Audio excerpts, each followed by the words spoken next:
West Bengal junior doctors ফ্রন্টের 7 সদস্যকে তলব করল বিধাননগর পুলিশ কমিশনারেটের সাইবার ক্রাইম শাখা। রাজু ঘোষ নামে এক ব্যক্তির অভিযোগের ভিত্তিতে অনিকেত মাহাতো সহ 7 জনকে নোটিশ পাঠানো হয়েছে। ওয়েস্ট বেঙ্গল জুনিয়র ডক্টরস ফ্রন্টে 5,000 টাকা দিয়ে রসিদ না পাওয়ার অভিযোগ করেছেন তিনি।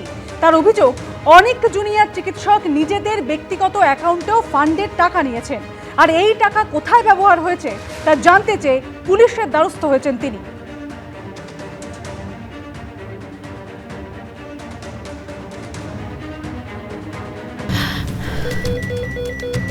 ক্যান্সারে নেই আর ভয়, NCRI হবে এর জয়। আপনাদের ভরসায় নেতাজি সুভাষচন্দ্র বোস ক্যান্সার হসপিটাল।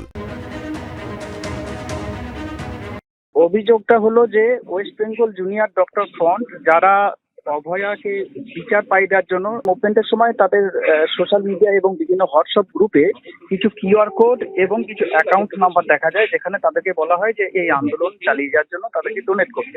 এরপর আমি ওই ইয়েতে গিয়ে ওদের একটা কিউআর কোড দিয়ে আমি তাদেরকে 5,000 টাকা ডোনেশন করি। 5,000 টাকা ডোনেশন করার পরে আমার সাথে কেউ যোগাযোগ করেনি বা কেউ মানে রিসিভ দেয়নি। পরবর্তীকালে দেখলাম বিভিন্ন হোয়াটসঅ্যাপ গ্রুপে অনেক নাম দিয়ে ওয়েস্ট বেঙ্গল জুনিয়র ডক্টর ফ্রন্টই শুধু নয়, বিভিন্ন ব্যক্তিগত নাম দিয়েও অনেক লোক এই justice for Abhaya, fight for RG Kar, এইভাবে বিভিন্ন ভাবে তারা প্রচুর লোকের থেকে টাকা এইভাবে তুলেছে। তখন আমি পুলিশের কাছে অভিযোগ করি যে বিষয়টাকে ইনকোয়ারি করে দেখার জন্য, কারণ পাবলিক ইমোশনালি টাকা দিচ্ছে এবং সেই টাকা নিয়ে পাবলিকের টাকা নিয়ে এরা নিজেরা বেনিফিটেড কেউ হচ্ছে কিনা। বিধাননগর কমিশনার থেকে বোধহয় কোনো ইনকোয়ারি করছে, এখন কাউকে ডেকে পাঠিয়েছিল। তো যাই হোক, সে অভিযোগ আমার ছিল, অনেক জায়গায় করেছিলাম, বিধাননগর কমিশনার, লালবাজার, টালা পিএস, সিআইডি, যতগুলো ডিপার্টমেন্ট আছে সব জায়গাতেই আমি কপি করে পাঠিয়েছিলাম। এটাই হলো ঘটনা। অনিকেত ছাড়া বাকি 6 জন ডিউটিতে থাকার কথা জানিয়ে শনিবার জিজ্ঞাসাবাদের মুখোমুখি হননি। অনিকেত ভিডিও কনফারেন্সের মাধ্যমে জিজ্ঞাসাবাদের মুখোমুখি হন। তার দাবি, কি অভিযোগ জানায়নি পুলিশ। ফান্ড নিয়ে একাধিক প্রশ্ন করা হয়েছে তাকে।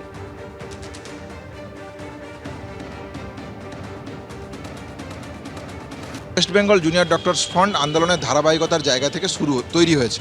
তাহলে তার আগে আন্দোলন পরিচালনার জন্য আমরা জয়েন্ট অ্যাকাউন্ট তৈরি করেছিলাম, ব্যক্তিগত অ্যাকাউন্ট নয়, জয়েন্ট অ্যাকাউন্ট তৈরি হয়েছিল। সেই জয়েন্ট অ্যাকাউন্টেরও যাবতীয় যা হিসাব, যাবতীয় যা ডকুমেন্টস সবই আমাদের কাছে আছে।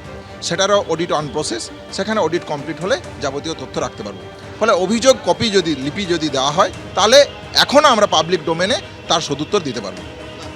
মানে এই অভিযোগগুলোর কারণ যদি বলেন, তাহলে তো এটা দিনের আলোর মতন পরিষ্কার যে আসফাকুল্লা নায়াক, কিঞ্জল নন্দ শুরুতে আমার এগেনস্টে একটা ডিফেমিনেশনের কেস পাঠিয়েছিল।